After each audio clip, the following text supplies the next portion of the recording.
할렐루야. 오늘도 주님의 평강이 여러분의 삶 가운데 넘치시길 주님의 이름으로 축원합니다. 오늘 우리가 함께 묵상하고 싶은 말씀은 시편 8편 3절 4절 말씀입니다. 주의 손가락으로 만드신 주의 하늘과 주께서 베풀어 두신 달과 별들을 내가 보오니 사람이 무엇이기에 주께서 그를 생각하시며 인자가 무엇이기에 주께서 그를 돌보시나이까. 아멘. 오늘 시편 8편의 이야기를 읽어보시면 믿음을 이렇게 이야기할 수 있을 것 같습니다. 믿음이란 하나님의 자리와 우리의 자리를 바로 아는 것. 이것이 오늘 시편 기자가 우리에게 주고자 하는 교훈입니다. 믿음이라고 하는 것은 복잡하지 않습니다. 믿음이 좋은 사람은 특징이 하나 있습니다. 그분은 하나님에 대해서 할 말이 참 많습니다. 왜냐하면 그분은 하나님을 잘 알기 때문이죠. 이런저런 세상적인 이야기거리도 많이 있습니다.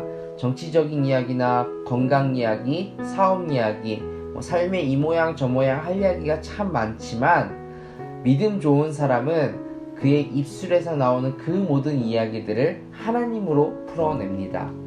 내가 하고 있는 일도 하나님의 이야기로 풀어냅니다.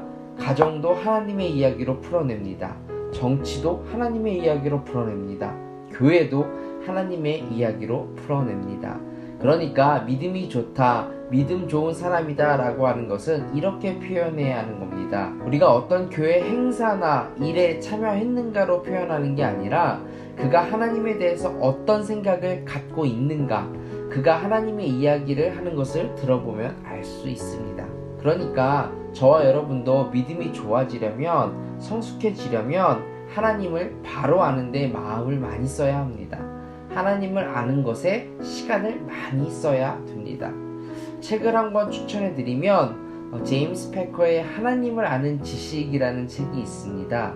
하나님이 어떤 분이신지 알아가는데 도움이 될 만한 책입니다. 저는 시편 8편을 오늘 읽는데 물론 이 구절들을 전에도 알고 있었고 또 얼마 전에도 시편 8편을 묵상했지만 나는 왜 이런 고백을 하지 못했을까라는 생각이 들었습니다.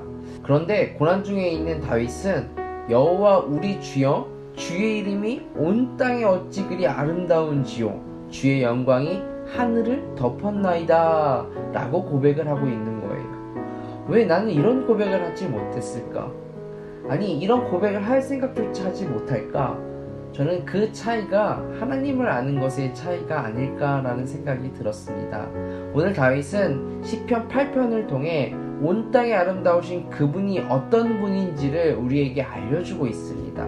동시에 그 안에서 우리가 누구인지를 알려주는 것입니다.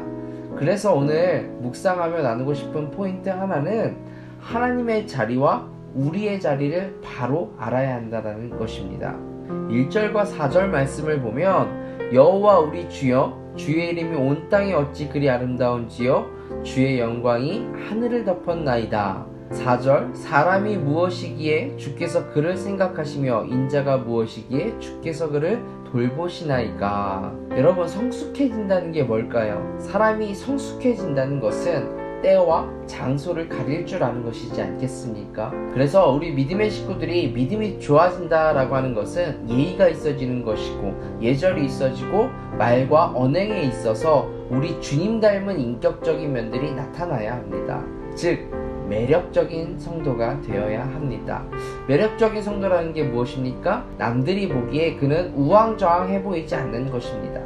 하나님으로 그 중심이 딱 잡혀서 흔들리지 않는 것입니다. 거칠어 보이지 않는 것입니다. 서툴러 보이지 않는 것입니다. 그는 자기 자리를 잘 압니다. 하나님이 어떤 분이신지를 알고 내가 어떤 존재임을 알아서 하나님의 자리와 내 자리를 절대 혼동하지 않는 모습, 하나님이 하실 일과 내가 할 일을 혼동하지 않는 모습, 이런 모습이 저와 여러분의 모습이 되기를 축복합니다. 하나님의 자리와 내가 있어야 할 자리를 혼동하지 않게 하여 주시옵소서. 그러므로 흔들리지 않는 매력적인 그리스도인이 되게 하여 주시옵소서. 예수님의 이름으로 기도드립니다. 아멘.